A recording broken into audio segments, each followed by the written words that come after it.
क्या कभी ऐसा महसूस हुआ है कि दिन भर भाग दौड़ के बाद भी लगता है कुछ खास हासिल नहीं हुआ, जैसे बहुत सारी दिशाओं में एक साथ भाग रहे हो? हाँ, बिल्कुल होता है। आज हम इसी उलझन को सुलझाने की कोशिश करेंगे। और इसके लिए हम Jack Canfield, Mark Victor Hansen और लेस हेविट की किताब द पावर ऑफ फोकस की गहराइयों में उतरेंगे। अच्छा, द पावर ऑफ फोकस। जी, ये किताब इसी बारे में है कि कैसे अपनी ऊर्जा को सही जगह लगाकर वो नतीजे पाए जा सकते हैं जो शायद अभी नामुमकिन लगते हों। हाँ, मैंने भी देखा कि इसका मूल संदेश बहुत शक्तिशाली है कि असली सफलता अपनी खासियतों को पहचानने और उन पर ध्यान लगाने, एकदम साफ लक्ष्य बनाने, अच्छी आदतें डालने और मुश्किलों से न घबराने में छिपी है। बिल्कुल सही पकड़ा। किताब कहती है कि शुरुआत अक्सर हमारी आदतों और माहौल से होती है। आदतें और माहौल? अच्छा। हाँ, ये चुपचाप हमारी सफलता या असफलता तय करते हैं। जैसे मान लीजिए अगर वीकेंड पर भी काम घर ले जाने की आदत है। हाँ, कई लोगों की होती है। तो ये सिर्फ आदत नहीं, ये परिवार से समय चुरा रही है, शायद तनाव भी बढ़ा रही है।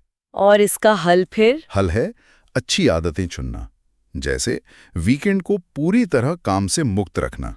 सुनने में तो आसान लगता है। हाँ, पर इसे लागू करने के लिए किताब एक 3 कदम का एक्शन प्लान भी देती है। अच्छा। क्या है वो? जैसे काम को बेहतर तरीके से प्लान करना, शायद कुछ काम दूसरों को सौंपना और परिवार को भी इसमें शामिल करना, ताकि आप अपनी बनाई आदत पर टिके रहें। काम सौंपना यानी डेलीगेशन। हाँ, और ये जो काम सौंपने की बात है, ये सीधे जुड़ता है किताब के दूसरे बड़े आइडिया से, अपनी शक्तियों पर फोकस करो। अच्छा। ज्यादातर लोग क्या करते हैं, अपनी कमजोरियां सुधारने में लगे रहते हैं, पर किताब कहती है असली उड़ान तब मिलती है जब आप वो काम करें जिसमें आप माहिर हैं। मतलब जो आपको अच्छा लगता है या जिसमें आप बेस्ट हैं। बिल्कुल, और बाकी काम किसी और को करने दें। जैसे अगर हिसाब किताब में सिर खपता है तो किसी अच्छे बुक कीपर को रखें। हाँ, बिल्कुल। या अपॉइंटमेंट्स मैनेज करना बोझ लगता है तो एक सहायक रख लें। ये सोच तो वाकई बदल सकती है कि हम अपना समय कैसे बिताएं। बिल्कुल।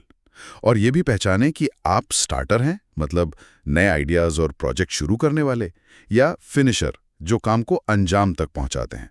हाँ, ये भी जरूरी है। अक्सर हम दोनों नहीं होते, तो ऐसे लोगों के साथ जुड़ें जो आपकी कमी पूरी करें। और देखिए, मदद मांगने में हिचकिचाएं नहीं। हाँ, पर्सनल असिस्टेंट या वर्चुअल असिस्टेंट भी आजकल काफी मदद कर सकते हैं। जरूर। पर दूसरों को काम सौंपने के साथ साथ क्या उन चीजों को ना कहना भी उतना ही जरूरी नहीं जो हमारे लक्ष्य से मेल नहीं खाती? ये अक्सर मुश्किल होता है ना? बेहद जरूरी। ना कहना असल में अपनी प्राथमिकताओं को हाँ कहना है। सही बात। और ये सब तभी मुमकिन है जब पता हो कि प्राथमिकताएं हैं क्या।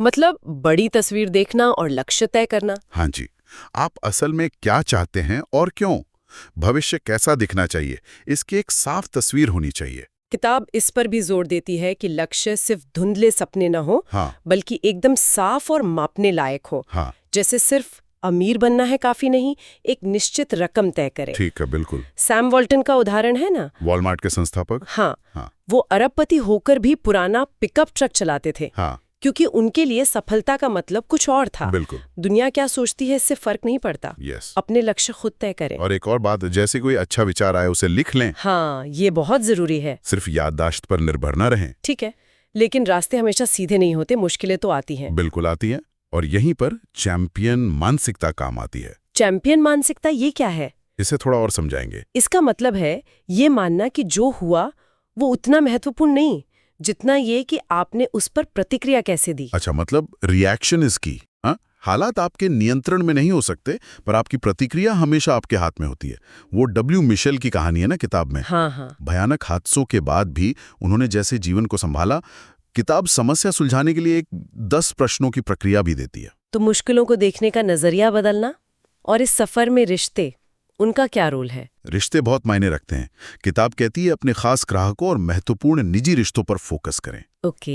इन्हें बैंक अकाउंट की तरह देखें। बैंक अकाउंट मतलब जिसमें आप लगातार समय, ध्यान और मदद जमा करते रहें, बिना कुछ तुरंत वापस पाने की उम्मीद के। अच्छा, ये दिलचस्प नजरिया है। और ईमानदार फीडबैक सुने, भले ही वो सुनना मुश्किल लगे।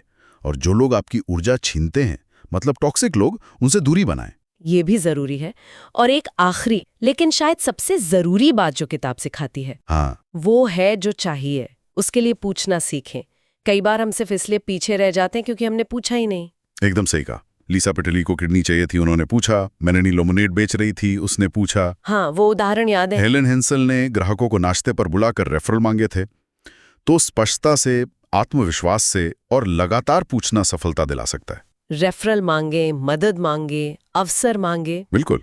और ये सब शायद जुड़ता है इस सोच से कि जिंदगी में ज्यादातर चीजें करनी पड़ती नहीं है। हाँ, बल्कि हम उन्हें करना चुनते हैं, है ना? बिल्कुल। ये हैव टू से चूज टू वाला शिफ्ट। बिल्कुल, ये बहुत बड़ा माइंडसेट शिफ्ट है।